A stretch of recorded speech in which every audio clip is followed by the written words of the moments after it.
when I was just 10, we moved to a new house in a different town. I was entering a new elementary school as a 5th grader, which is always tough.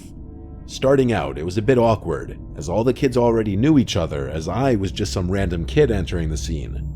In my elementary school, you were made to sit with the kids from your class during lunch, and I remember it being really awkward the first few days at school.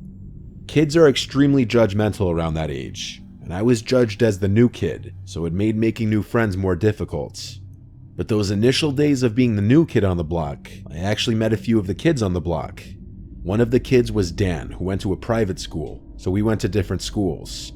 We met while I was biking down the street, and he asked if I had just moved into the house on the corner. We started hanging out from there. Then, a few days later, I met Alex.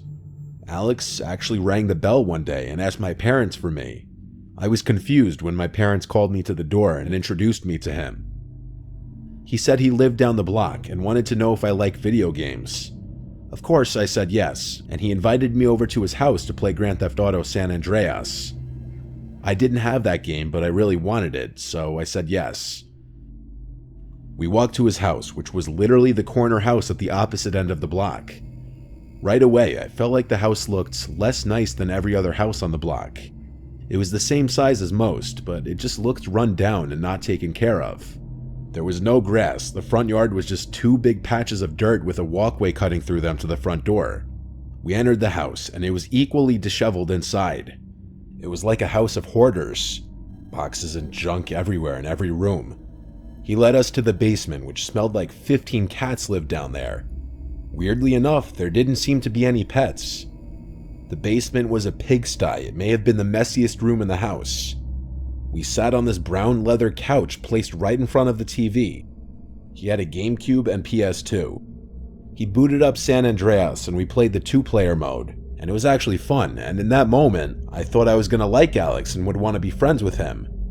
Eventually, I wanted to go home, and so I said I gotta go, and he seemed really disappointed, like he wanted to keep hanging out. We'd already been playing for like 2 hours though, so I just wanted to go home. He followed me halfway home until I said see you later, basically saying in a friendly way, alright, go away now.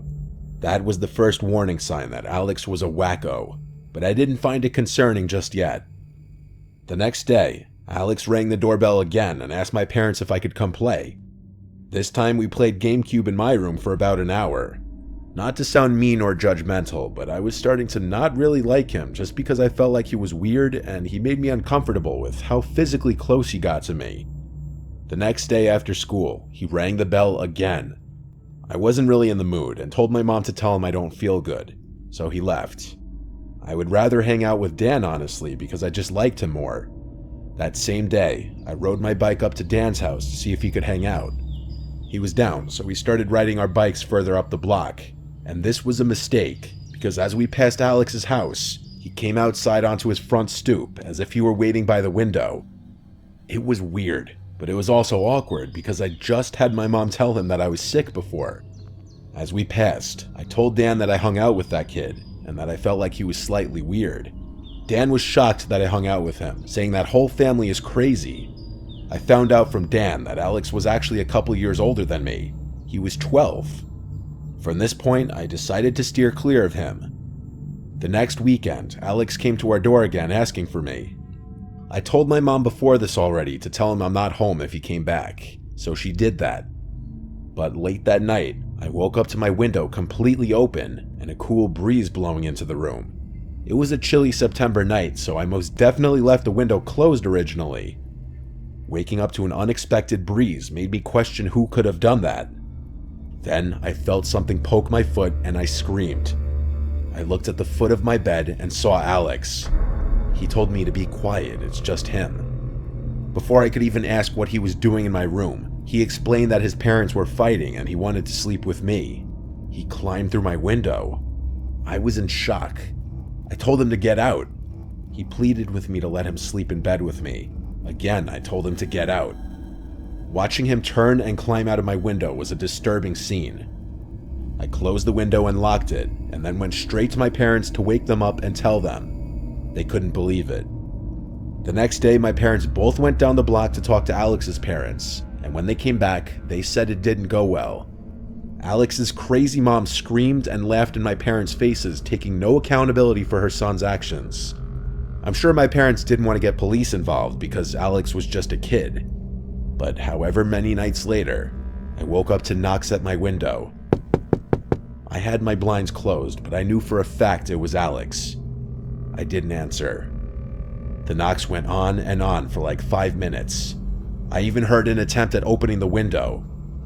I was actually scared. I remember my heart racing. Eventually, of course, the knocks stopped. I went to tell my parents, and they told me to just ignore it. I think they weren't as threatened because, like I said before, Alex was just a kid.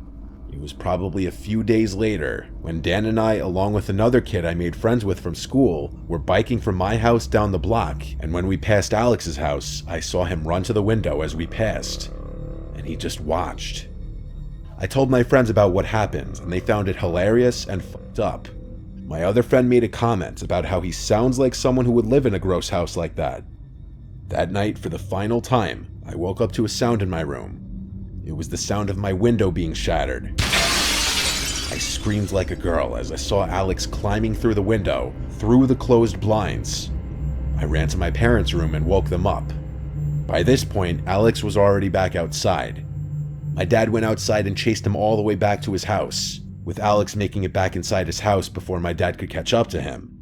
My dad pounded on the door until Alex's parents opened up, and my dad must have said something right, because he somehow managed to convince Alex's parents to pay for the window if he didn't involve the police. They ended up paying whatever it cost to fix the window, and I never heard from Alex again. Though I did see him once or twice in front of his house the next couple of years while in the car passing his house.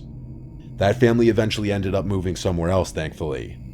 I think there's a chance Alex was looking to do something crazy, like murder me or at the very least attack me, just because he saw me hanging with other kids when I didn't want to be his friend. I mean, what else would he do after shattering my window with something and climbing inside? I'm scared to wonder what kind of person Alex grew up to be.